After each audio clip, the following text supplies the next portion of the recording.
Bismillahirrahmanirrahim. Assalamualaikum warahmatullahi wabarakatuh. Alhamdulillahirabbil alamin. Allahumma sholli wa sallim ala sayyidina Muhammad wa ala ali sayyidina Muhammad. Mahasiswa semua yang dirahmati oleh Allah Subhanahu wa taala.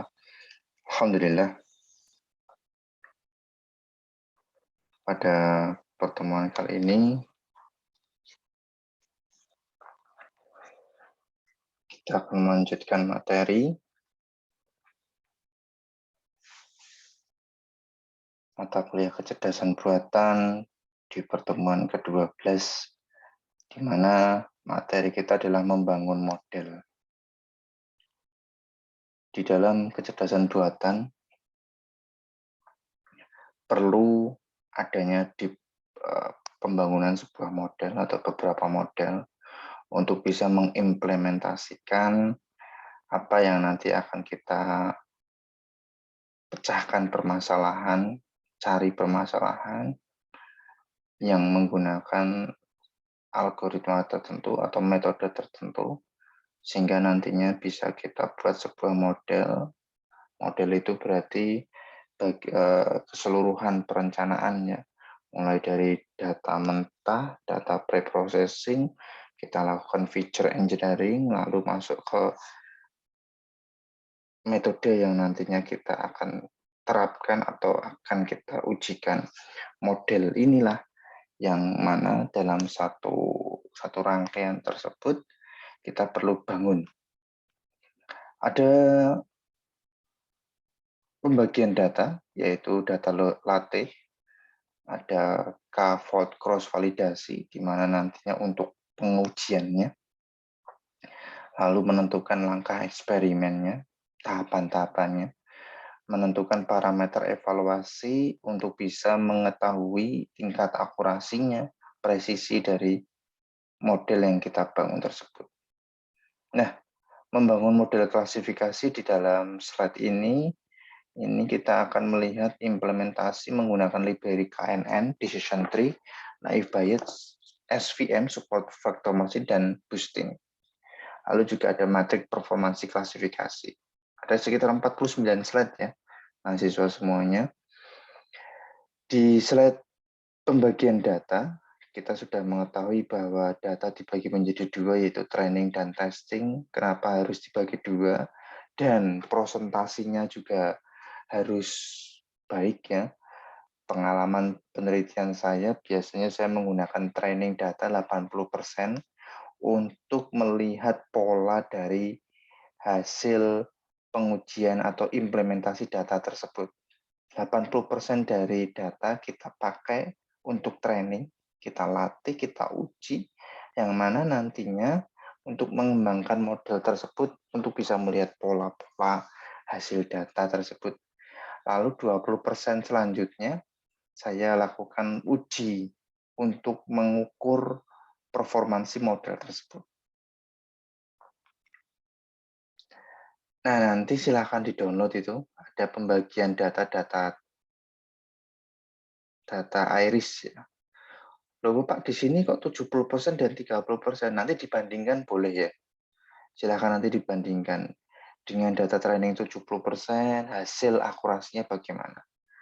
Nah, secara logika ya bisa kita lihat semakin banyak training data yang kita gunakan, kita bisa mengetahui banyak informasi dan pola-pola yang kita hasilkan. Sehingga secara logika, secara apa namanya, alur pemahamannya, kalau kita bisa melihat banyaknya data, biasanya kita akan bisa mendapatkan akurasinya hampir presisi baik ya. Akurasi dan presisinya itu baik.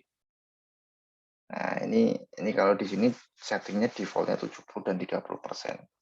Tapi untuk bisa lebih mengoptimalkan, kita menggunakan training data 80% dan 20% buat testing data. Nah, di dalam dataset iris itu ada atribut atau parameter panjang sepal, lebar sepal, panjang petal, dan lebar petal. Ini adalah ciri khas dari bunga tersebut. Tanamannya, nama tanamannya itu. Ini ada Setosa virginica versicolor, nama tanamannya. Nah, ini dibagi menjadi 3 kelas. Nah, saudara bisa melihat di sana informasi selanjutnya yaitu X-Train. Terus ada X-Test, Y-Train, Y-Test. Ini nanti diperlukan pada saat saudara membuat sebuah skrip yang nantinya untuk menentukan X-Train dan Y-Train-nya itu di kolom yang mana saja. Biasanya seperti itu. Nah, ini saudara sudah lihat nih. Ini yang ada di dalam Google Colab. Kita memanggil modelnya yaitu Scalene Model Selection, lalu kita import trend test split, jadi kita bagi ya, training dan testing. Nah, ini saudara bisa melihat pengubahan 80%, 70% di sini. Ukuran dari training data tersebut. Ini ada X-Train, X-Test, Y-Train, Y-Test yang nantinya saudara bisa dapatkan ya dari ini pembagiannya, trend test split, XY-nya, ini dibedakan ya, X besar dan Y kecil. X besar dan Y kecil, ini dibedakan. Memang dibedakan ya. Lalu, nah ini bisa saudara lihat ini. Ini ada 150 data. Nah, pembagiannya nanti seperti ini. 70% itu dari 150 adalah 105, 30%-nya dari 150 adalah 45. Nah, lalu ada K-fold cross validasi. Nah, K-fold ini cross validasi digunakan pada dataset dengan jumlah data yang relatif sedikit. Dilakukan pada data latih dan dibagi menjadi K bagian, kemudian secara pengulangan, diulang-ulang secara iteratif, satu bagian menjadi data validasi. Nah, nanti bentuknya kayak gini nih. Nah, ini yang istilahnya yang diingin ini batasnya. Nanti hasil-hasilnya ini berada di warna merah. Nah, ini ya. Ingat ya, K-fold cross validasi digunakan pada data yang relatif sedikit. Nah, ini adalah prakteknya di mana perintah 5 cross validasi. Nah, ini saudara lihat nih. CV ini adalah perintah untuk men-set K-nya menjadi 5. Nah, kernel yang digunakan adalah linear, klasternya ini 1. Nah, nih. Akurasi model SVM-nya ini 0,9 mendekati 1 ya. Mendekati 1. Untuk tiap volt ini, untuk tiap volt. Lalu output dari akurasinya ini sudah tinggi nih, 98%. Dengan 5 volt, dengan 5 pembagian ya. Dengan 5 pembagian. 1, 2, 3, 4, 5. Nah ini ada 5. Nah, training, validasi, testing data. Nah, ini. Jadi di dalam model selection, di bagian training dan validasi, itu mengestimasi performa model-model yang berbeda untuk memilih model yang terbaik. Di mana yang terbaik ini minimum error-nya adalah sedikit. Model assessment, di sini adalah pada bagian testing, model yang terpilih, yang kita lihat di pola trainingnya, untuk mengestimasi error untuk data baru, errornya berapa di data yang akan kita uji. Tahapan eksperimennya, yang pertama, setiap metode memiliki parameter tertentu, dilakukan eksperimen dengan beberapa variasi. Parameter di sini untuk menghasilkan model performa terbaik, di mana nanti digunakan pada proses selanjutnya untuk mencari strategi pencarian yang mana apakah kita bisa menghasilkan model tersebut itu menjadi model yang terbaik dibandingkan dengan model yang sebelumnya. Jadi harus ada penelitian sebelumnya di sini ya, untuk bisa membandingkan hasil penelitian saudara. Nah, ini penting. Parameter evaluasinya di sini di dalam klasifikasi, regresi, clustering, saudara bisa melihat di situ. Jadi kalau untuk menguji algoritma naive Bayes, nah itu kita hitung akurasinya, presisi. Kalau nanti ada algoritma regresi linear, apa yang dihitung untuk mengevaluasi algoritma metode tersebut? Ya kita hitung nilai MSE-nya, MAP-nya. Berbeda juga untuk clustering. Clustering ya. Clustering di sini adalah pengelompokan yang berbeda dengan klasifikasi. Di, di pertemuan-pertemuan sebelumnya ada pembahasan perbedaan klasifikasi dan clustering ya. Apa yang membedakan? Nah, di dalam setiap algoritma metode klasifikasi, regresi, clustering itu memiliki bentuk evaluasi, model evaluasi yang berbeda. Nah, ini perlu dipahami ya mahasiswa semuanya ya. Jadi tidak disamaratakan. Evaluasinya gimana? Pengujiannya bagaimana? Nah, ini dia menentukan tekniknya itu setiap model itu berbeda. Makanya kita harus melihat model tersebut itu masuk dalam kategori klasifikasi atau clustering atau regresi. Sehingga nanti bisa kita lihat bagaimana cara kita mengevaluasi. Seperti itu, mahasiswa semuanya. Nah, sekarang kita membangun modelnya. Ada model K-nearest neighbor classifier. Jadi di sini kita menentukan nilai K. K-nya itu adalah klasifikasinya ada berapa. Menghitung jarak antara data baru terhadap semua training data. Mengidentifikasi K tersebut untuk bisa nantinya kita gunakan dalam menentukan kelas berdasarkan data baru. Nah, ini algoritma paling sederhana ya, K-nearest neighbor classifier. Nah, ini contoh kasusnya ini. Contoh kasusnya.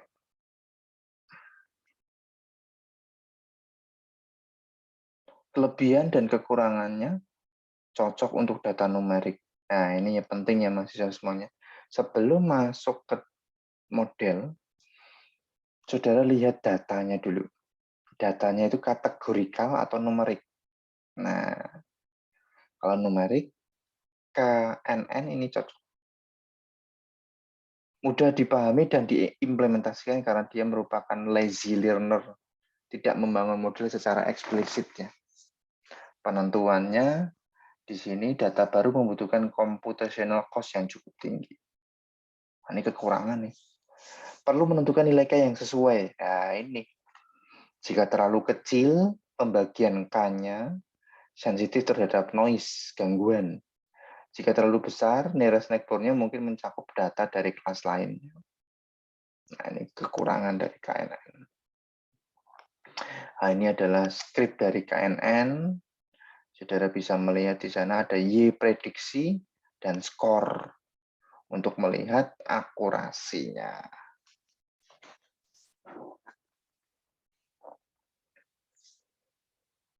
Ini hands-on ya, hands-on lanjutan. Terus ada decision tree classifier. Ini masuk klasifikasi ya. Jadi ada root node dan internal node. Dan juga leaf node. Nah, di sini kita membangun pola pohon keputusan dari data latih. Outputnya adalah dari pohon keputusan, ini adalah rule. Rule digunakan untuk menentukan klasifikasi. Nah, ini konsep dari decision tree classifier. Di dalam decision tree classifier, nah ini bisa kita lihat ada rumus Gini. Gini index itu untuk menghitung setiap atributnya. Lalu menentukan root akarnya berdasarkan nilai Gini index. Root di sini adalah atribut dengan nilai Gini index terkecil. Nah, ulangi terus hingga nanti nilai Gini indeksnya sama dengan 0. Nah, itu ya bisa saudara lihat ya. 0,38, 0,44 untuk beli dan tidak beli. Lalu impurity-nya ini 0,4 ini. Kebutuhan primer.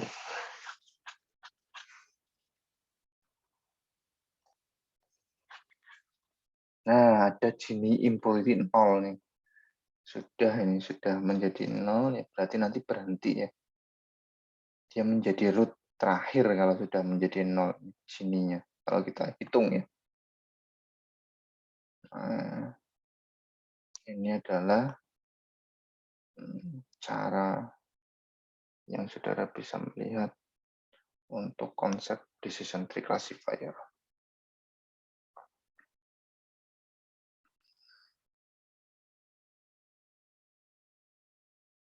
Ini adalah hands-on-nya di dalam script yang nanti sudah bisa saudara praktekkan juga. Kalau melihat di sini, kita akan melihat di sini sampel splitnya adalah 2. Proses training data latihnya bisa saudara lihat di sini.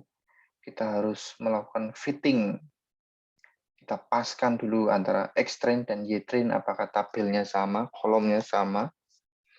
Seperti itu ya. Kalau algoritmanya cukup singkat seperti ini settingannya. Tapi sebenarnya ada beberapa ini secara sederhana ya. Ini beberapa parameter juga sebenarnya banyak.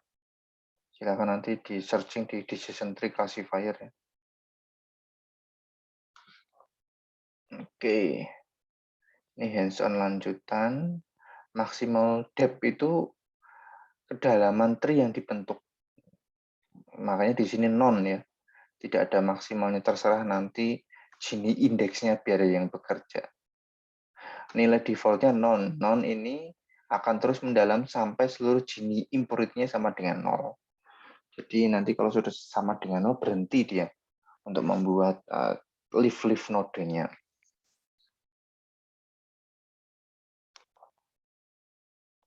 Kelebihan dan kekurangan decision tree. Decision tree ini memberikan penjelasan dari proses klasifikasi yang dilakukan berupa rule. Nanti ada rule ya.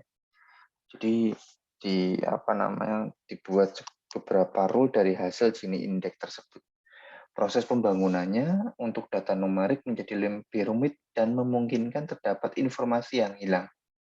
Pohon keputusan dapat tumbuh menjadi sangat kompleks pada data yang rumit. Nah, ini tidak cocok pada data yang besar. Lalu ada naive Bayes classifier, masih dalam kategori klasifikasi, membangun probabilistic model. Jadi, classifier naive Bayes ini bentuk formulanya adalah probabilitas.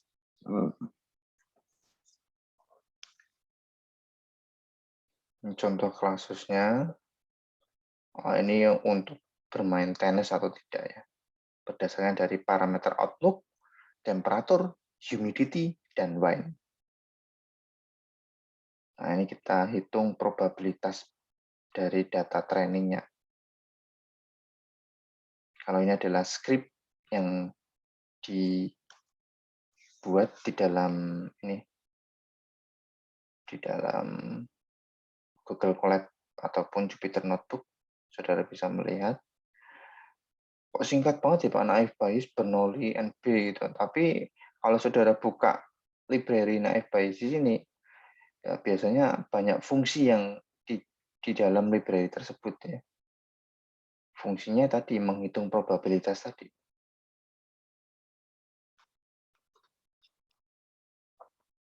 Kelebihan dan kekurangan naive Bayes ini bekerja pada training data yang kecil.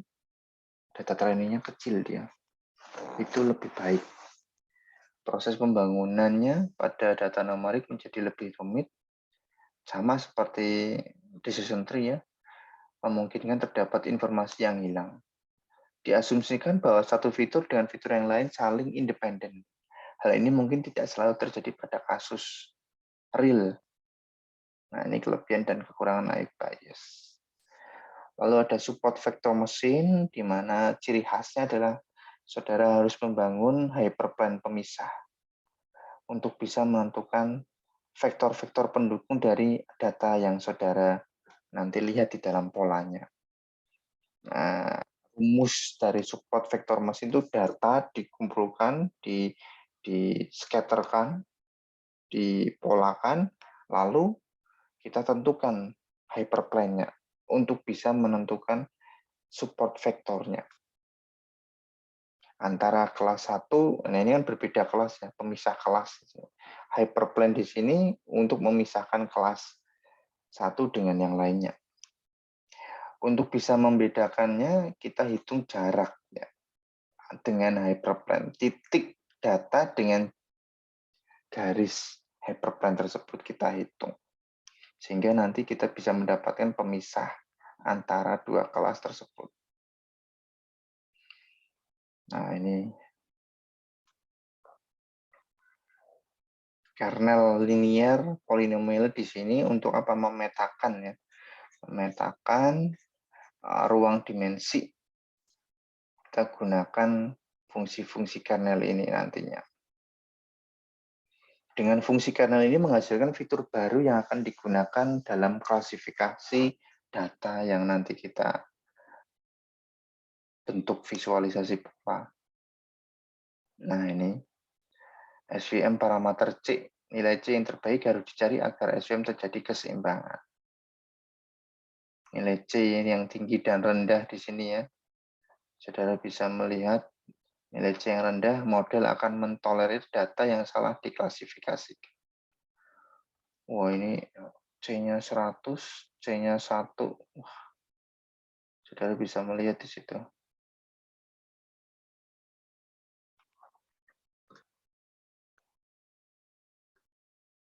Parameter Y. Nah, ini pengembangan ya, pengembangan dari support vektor mesin. Nilai gamma. Parameter dalam SVM itu ada kernel, nilai C, gamma, dan degree. Nah, kalau kita lihat di situ, kita setting SVM-nya, C-nya berapa, kernel yang digunakan apa, nilai gamma-nya berapa. Nah, ini yang nantinya ada di dalam library SVC, support vector mesin classifier. Nah, ini ada kernel RBF. RBF apa RBF ini? Radial basis function. Nah, saudara bisa melihat di sini. Radial basis function, dia menggunakan radial basis function. C-nya 1, gamanya 0,1. Nah, ini pasti nanti kalau saudara melakukan penelitian, apakah kernel satu dengan yang lainnya memiliki akurasi yang berbeda, otomatis berbeda. Nah, kita perlu, untuk bisa menentukan kernel ini, kita harus melihat bentuk datanya ya. Bentuk datanya. Dan kita, Pak, fungsi kernel satu dengan yang lainnya linear polinomial apa? Nah, ini perlu kita lihat jurnal di penelitian tertentu ya. Apakah sudah ada yang meneliti belum? Nah, biasanya ada hubungannya dengan parameter-parameter yang lainnya. Nah, ini risetnya di situ. Risetnya membandingkan setiap kernel dan juga nilai gamma untuk algoritma support vektor mesin. Ini adalah kelebihan dan kekurangan support vektor mesin yang saudara bisa lihat. Dapat mengatasi data yang kompleks, data yang besar bisa. Waktu trainingnya ini lebih lama dibandingkan dataset. Untuk dataset yang lebih besar otomatis ya, dia harus menghitung jaraknya tersebut. Ini adalah boosting algorithm. Nah, terus bisa saudara lihat di situ ada metrik performance klasifikasi. Nah, rumus dari akurasi, presisi, recall, specificity, saudara bisa melihat di sini. Untuk menentukan akurasi dari performance klasifikasi saudara, true positif dan true negatif dijumlahkan, lalu dibagi oleh keseluruhan data. Ini false negatif, ini false positif. Sedangkan recall, true positif dengan false negatifnya, ini menjadi pembagi dari true positif. Nah, ini ada nilai F1 score. Ini adalah presisi true positif dan false positif. Beda ya, rumusnya beda. Dan ini harus saudara pahami betul-betul untuk bisa melihat tingkat akurasi, recall, presisi, specificity, dan F1 score.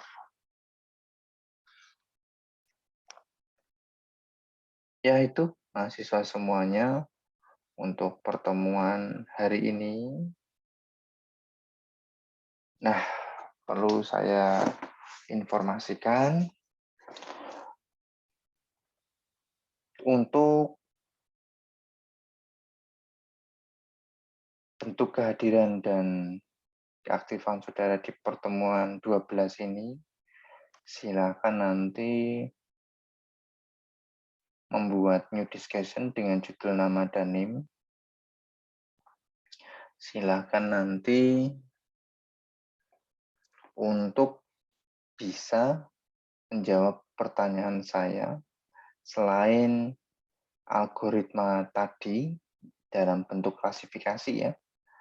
Apakah ada algoritma klasifikasi yang lainnya yang bisa saudara temukan di internet, di jurnal maupun di buku? Silakan nanti dituliskan di new discussion jawaban saudara dan bagaimana formulanya. Nah, itu untuk pertemuan ke-12 dalam bentuk kehadiran dan keaktifan saudara. Dan satu lagi, yaitu adalah tugas besar. Tugas besar di sini, saudara membuat kelompok ya. Satu kelompok berjumlah 5 orang, di mana nanti saudara wajib untuk presentasi di pertemuan 14 dan 15. Kalau ada 60 mahasiswa, dibagi 5, berarti nanti ada 12 kelompok. Di pertemuan 14 ada 6 kelompok, pertemuan 15 ada 6 kelompok.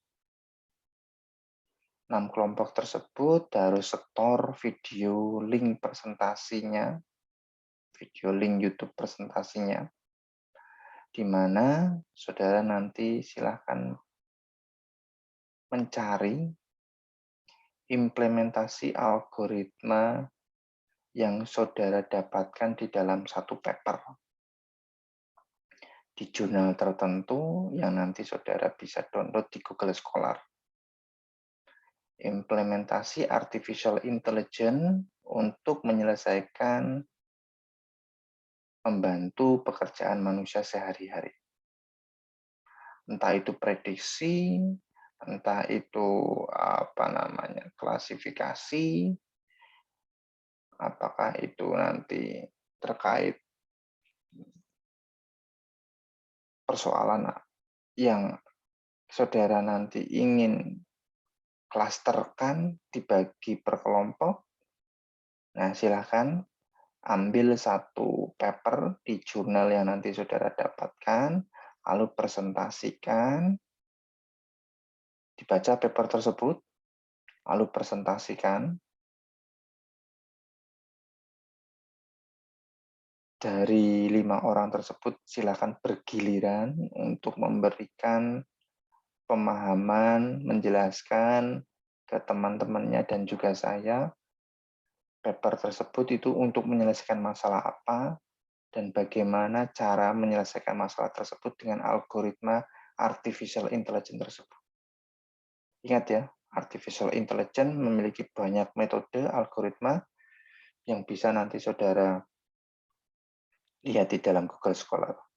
Silakan membuat, waktunya 2 minggu, hari sebelum hari H kuliah, Nanti akan saya bagikan new discussion di pertemuan 14 dan 15. Silakan nanti setiap mahasiswa ngepost link YouTube-nya masing-masing. Jangan lupa nama anggotanya disertakan. Nanti pertemuan 14-15, bagi yang sudah ngepost di pertemuan 14, 6 kelompok ya. Jadi kalau tadi ada 60 mahasiswa dibagi 5, berarti ada 12 kelompok dalam satu kelas ini. Misalnya, pertemuan 14 itu untuk 6 kelompok pertama, pertemuan 15 untuk 6 kelompok berikutnya. Bagi yang sudah 6 kelompok tersebut sudah ngepost, silakan 6 kelompok yang lainnya ngepost di pertemuan 15. Bisa dipahami ya tugasnya dan penyelesaiannya. Presentasikan dengan menggunakan slide, PowerPoint, lalu saudara ceritakan paper yang saudara ambil dan baca, berdasarkan kelompok tersebut dibagi, siapa yang menerangkan masalah, siapa yang menerangkan metode penelitian, siapa yang menerangkan pembahasan, dan hasilnya. Silakan nanti dibagi. Secara teknis, saudara bebas menentukan kelompoknya, saudara bebas menjelaskan bagian-bagian mana saja yang saudara harus jelaskan pada saya dan juga teman-teman yang lainnya. Ingat, pertemuan 14 dan 15 nantinya itu berbeda nilainya ya, mahasiswa semuanya. Yang sudah ngepost di pertemuan 14 dan siap, berarti yang memiliki nilai optimal. Tapi saya juga melihat juga tidak langsung saya berikan nilai optimal, tapi saya juga melihat juga pemahaman penjelasan saudara dalam menerangkan di video presentasi tersebut. Itu ya, untuk pertemuan 14 dan 15 tugas besarnya, saudara silahkan nanti menentukan kelompoknya mulai hari ini, lalu silahkan dikerjakan. Minggu depan pertemuan 13 masih ada penjelasan dari saya. Besok materinya adalah regresi, kalau tidak salah regresi. Nanti masih ada kuliah video, dan pertemuan 14-15 saudara nanti yang presentasi. Pertemuan 16, ujian akhir semester di akhir bulan Desember 2021. Saudara nanti mendapatkan soal multiple choice, ujian akhir semesternya. Silahkan, selamat bekerja. Untuk pertemuan ini saya cukupkan sekian. Mohon maaf sebelumnya. Alhamdulillahirrahmanirrahim. Assalamualaikum warahmatullahi wabarakatuh.